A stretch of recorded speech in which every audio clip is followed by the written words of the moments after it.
depan kita itu lambat laun, spesies seperti kita ini akan sulit beradaptasi.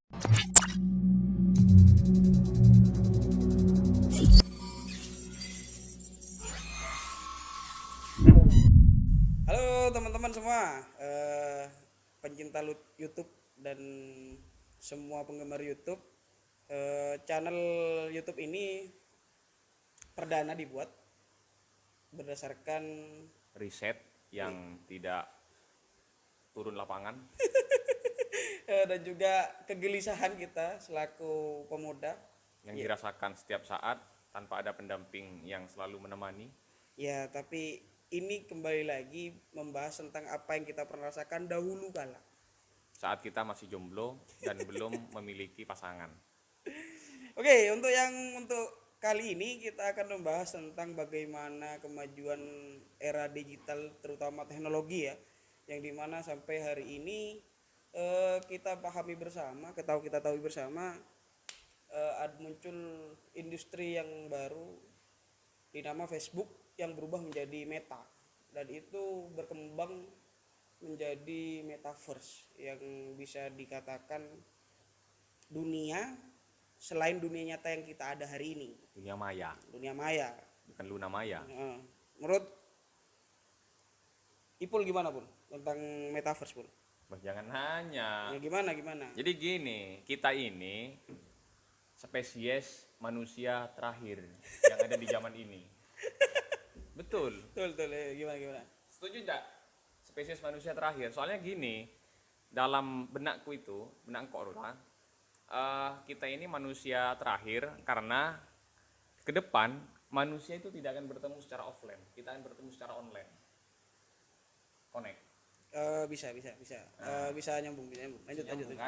Di zaman metaverse, di abad yang akan datang, kita akan dihadapkan dengan sebuah kenyataan bahwa aktivitas yang kita lakukan itu sudah tidak lagi dilakukan dengan cara manual, tapi kita melakukannya dengan cara semuanya multi digital. Bukan digital, tapi multi digital. Nah, multi digital itu satu sisi bagus, satu sisi tidak bagus. Tapi bagi engkau itu bagus ya. Multi digital. Kita nanti tidak akan dulu. Multi digital itu yang dimaksudkan seperti apa dulu? Multi digital. Digital yang banyak. Multi digital. Digital yang banyak. High tech. Teknologi yang tinggi. Teknologi yang tinggi. High tech. Teknologi yang tinggi. Terus? Nah, di masa depan kita jangan kaget kalau misalkan suatu ketika kita dipertemukan dengan kondisi di mana kita itu sudah tidak lagi bersentuhan seperti ini. Nah, tapi kita merasakan sentuhan itu. Metaverse ya. Di zaman metaverse ya istilahnya mungkin kalau Mark Zuckerberg mengatakan metaverse, tapi kalau engkau itu mengatakan itu bukan hanya metaverse, tapi multiverse. Jadi banyak hal yang di luar jangkauan manusia primitif seperti kita zaman sekarang ini. Di zaman ekstra modern nanti kita akan berhadapan pada sesuatu yang semuanya tanpa harus kita hadir secara fisik. Nah, manusia nanti kamu masuk ini, nanti kamu itu akan diwujudkan dalam bentuk avatar. Ada sesuatu sosok yang mirip denganmu, kira-kira bentuk, ya terserah kamu sih, itu ada skinnya nanti. Apa skin yang menurut kamu itu mau dibuat lebih bagus, misalkan mulai dari skillnya itu bisa milih nanti, ada beberapa pilihan skin, tinggal berapa banyak uang yang kamu miliki nanti di situ di zaman metaverse. Sudah nyambung kan dengan jadi kita akan kalau membahas metaverse ke depan gitu, bagaimana ada kemarin atau tadi juga saya sempat melihat di informasi atau mendengar informasi bahwa metaverse ini sudah ada beberapa industri besar, terutama industri yang di bidang teknologi itu mau konsen di metaverse. Contohnya Microsoft itu juga sudah mau konsen di metaverse, dan juga tahun lalu juga ada dari Indonesia itu juga mau konsen di metaverse. Tapi sebelum jauh membahas metaverse ke depan, metaverse hari ini itu gambaran tidak jauh beda dengan teknologi-teknologi sebelumnya. Misal, sebenarnya hanya perbaikan-perbaikan sederhana yang dilakukan pada masa lalu gitu. Contohnya, avatar itu sudah ada, cuman bedanya hari ini desainnya aja yang diperbarui. Itu avatar primitif. Avatar yang di masa depan itu tidak seperti itu avatarnya. Jadi avatar yang nanti di masa depan itu dia berbentuk 3 dimensi, bukan berbentuk 2 dimensi seperti yang ada di Facebook, yang ada di Instagram, di TikTok, tidak seperti itu. Jadi kita nanti membuat avatar itu bisa langsung di print 3 dimensi. Nah, itu nanti bentuknya sesuai dengan selera kita. Seperti apa selera bentuknya? Lengkap dengan software yang sesuai dengan keinginan kita. AI. Ya, AI. AI-nya itu adalah AI apa yang kita pikirkan. Jadi itu bisa dikatakan sebagai cloning kita. Jadi dia itu mau berkarakter seperti apa, itu tergantung kita. Maukah dia seperti perasa, dia mempunyai skill matematika yang mapan, atau dia mempunyai teknik membajak yang bagus, itu sesuai dengan skill kita. Nah, itu bisa kita bentuk nanti.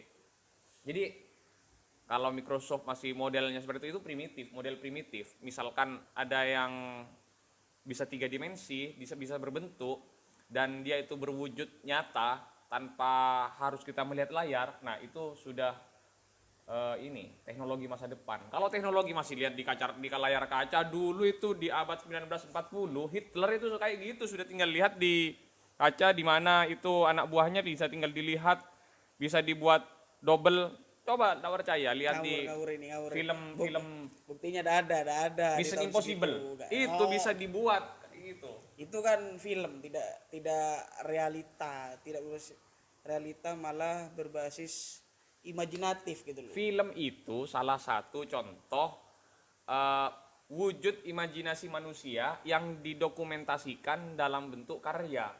Nah, ke depan film-film itu akan menjadi kenyataan. Contoh saja, dulu kita tidak pernah memikirkan bahwa HP itu tinggal micet, tinggal nekan-nekan, tinggal geser-geser gini. Dulu kita masih gini, tapi ada film yang sudah di masa depan, itu film teknologinya sudah kayak HP sekarang. Nah, sekarang kenyataan. Nah, di masa depan lagi nanti itu HP tidak kayak gini. Ini kan HP zaman primitif, nanti HP itu transparan, semuanya ini transparan, tidak terlihat. Jadi kita itu geser-geser, HP-nya tidak transparan, tak kayak gini. Ini kan HP zaman primitif. Iyalah, gitu kita berbicara untuk ke depan mungkin akan seperti itu. Tapi kan apa ya? Saya condongnya pembahasannya begini loh. Semakin pesat kemajuan teknologi yang ada hari ini, ada nilai-nilai yang hilang. Yang dimaksud hilang begini.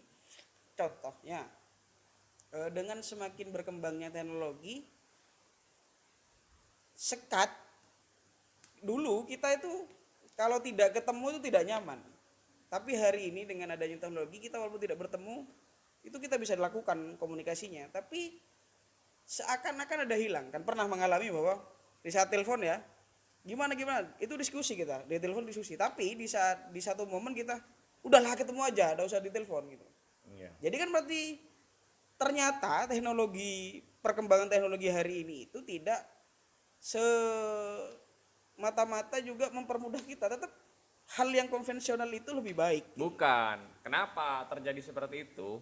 Karena gini, mungkin Anda itu sebelumnya terbiasa dengan model konvensional. Jadi ketika secara mendadak karena adanya pandemi dibuat virtual, harus telepon saja tanpa harus bertemu, akhirnya merasa tidak enak gitu. Nah, di masa depan kita itu lambat laun, spesies seperti kita ini akan sulit beradaptasi dengan zaman di masa depan, karena di masa depan itu sudah kita merasa khawatir malah kalau bertemu secara fisik kayak gini, karena pandemi di masa depan itu akan ada di mana-mana.